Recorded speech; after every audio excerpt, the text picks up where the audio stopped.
बंधुओं, ये इंदुताई दातार YouTube channel है। मेरे भाई और बहनों, ये इंदुताई दातार यूट्यूब चैनल है। मैं आपको कुछ अच्छी जानकारी देने वाले हूँ जिसके आपके दिमाग से भरम निकल जाएगा। भाई और बहनों,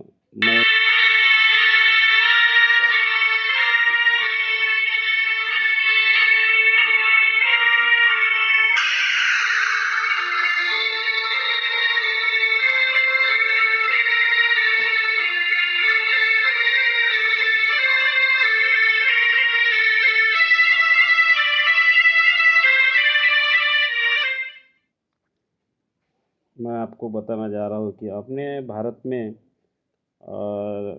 हिंदू धर्म के अंदर बहुत ही नाग को पूजा की जाती है और भगवान शंकर के गले में भी होता है। तो मैं आपसे ये कहना चाहता हूँ कि मुझे किसी के भी धर्म धर्म या श्रद्धा पर टीका नहीं करनी है। ये अपनी अपनी निजी राय है। लेकिन मैं आपको कुछ बताना चाहता हूँ कि जिसके वजह से आपके दिमाग से कुछ प्रकाश गिर जाए, आपका अज्ञान दूर हो, यही मेरी तमन्ना है। तो मैं आपको ये बताना चाहता हूँ कि सांप एक प्राणी है और अ, वो कभी दूध नहीं पीता। सबसे बड़ी पहली बात, सांप चूहे खाता है, कीटक खाता है, लेकिन सांप कभी दूध नहीं पीता। ये आप सच्चाई पहले जान ले। दूसरी सच्चाई ये है कि सांप कभी बदला नहीं लेता, यानी उसको ये समझता ही नहीं है कि बदले की भावना क्या है। और उसके बाद में यह है कि सांप की जो आँख होती है, उसके ऊपर ये पर्दा नहीं होता। जैसे हम मराठी में उसको पापनी कहते हैं, तो सांप को पापनी नहीं होती, यानी आँख बंद करने के लिए उसको निसर्ग ने, भगवान ने उसको वरदान नहीं दिया। तो उसके वजह से वो अपनी आँख नहीं बंद कर सकता। उसके लिए वो आँख, अगर उसको आँख दिखाई दिए तो वो भाग जाता है। तो मैं आपसे ये कहना चाहूँगा कि सांप कभी, जैसे कि कोई भी सांप इच्छाधारी नागिन या नाग नहीं होता। और ये सब गलत बातें हैं। लेकिन हमारे भारत के संस्कृति में क्या है कि पति पत्नी का रिश्ता अच्छा करने के लिए वो क्या करते हैं कि पत्नी निष्ठा, पति निष्ठा एक करो, प्रेम अच्छी बात है, इंसानियत फैले, इसके लिए ये बातें बताई जाती है, सांप का आधार लेते हैं। तो मैं आपको ये कहूँगा कि अ, जैसे कि आत्मा, परमात्मा, ईश्वर, ये जो ये जो बातें हैं हमारे धर्म में दिखाई जाती है, हर धर्म में दिखाई जाती है।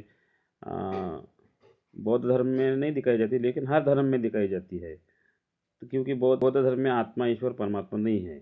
बुद्ध मार्ग, मोक्ष मार्गदाता है, मोक्षदाता नहीं है। के धर्म में मोक्षदाता कहे गए हैं सब भगवान।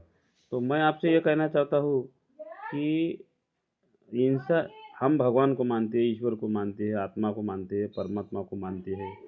इतना होने के बावजूद इसकी वजह यह है कि धर्म को इसलिए कायम जिंदा रखा है कि लोगों के अंदर इंसानियत फैले, इंसानियत कायम रहे। लेकिन हम देखते हैं कि इतना सारा कुछ होने के बाद भी ईश्वर, आत्मा, परमात्मा, नाग नागिन के बारे में इतना कुछ बताया जाता है काल्पनिक तौर पर। लोग भगवान का डर नहीं मानते और भगवान से डरते नहीं और बुरा काम करते ही है। तो मैं ये साफ कहना देना चाहूँ कि किस कोई भगवान को माने या ना माने, ये अपनी अपनी बात है। लेकिन मैं सांप के बारे में जो जानकारी दे रहा हूँ, तो मैं आपको ये बताऊंगा कि हम भगवान का डर, आत्मा का, परमात्मा का डर, भूत का डर इसलिए बताते हैं कि इंसान इंसानियत का पालन करे। और हमारे देश में जो फिल्में, सीरियल बनी है नाग नागिन पे, उसका ही उद्देश्य ये है कि लोगों में इंसानियत फैले, पति पत्नी का रिश्ता कायम रहे और अनैतिक संबंध ना हो, अच्छे संबंध हो पति पत्नी के और प्यार भरे संबंध, इसके लिए सब है। लेकिन इतना सब होने के बाद भी आज दुनिया में, भारत में 150 करोड़ लोग हैं। अब इतना सब बताने के बाद भी लोग इंसानियत का पालन नहीं करते। कुछ कुछ लोग नहीं करते, उनको ये नाग नागिन की पिक्चरें देखी है, आत्मा, परमात्मा, ईश्वर भी समझता है, लेकिन वो करते नहीं। तो मेरा कहने का उद्देश्य ये है कि आप सांप के बारे में कुछ भी जानकारी दिए, लेकिन अगर इसके बारे में जो सच्चाई है मैं आपको वो बताना चाहता हूँ कि सांप कभी दूध पीता नहीं। सांप को जो पुंगी बचती है वो उसको धुन भी नहीं समझती कि ये सांप की धुन जो बनाई गई है वो सांप की धुन से उसकी चलना जो है उसके दौड़ना उसके आधार पर ये धुन बने, लेकिन सांप के धुन का उसके चलने से कोई संबंध नहीं है। दूसरी बात है इच्छाधारी नाग नागिन नहीं होती। और दूसरी बात यह है कि सांप कभी बदला नहीं लेता और सांप एक प्राणी है, तो इसको भगवान के गले में होने के कारण और लोगों में इंसानियत फैले, इंसानियत का पालन हो इसलिए उसको ऐसा दिखाया गया है। ये मैं समझ में ये हिंदुताई दातार यूट्यूब चैनल है। अगर आपको कोई कमेंट करना है तो ज़रूर भेजिए। आप बोलिए और कुछ बोलिए, मैं आपके सवालों के जवाब दूंगा। जय हिंद, जय भारत।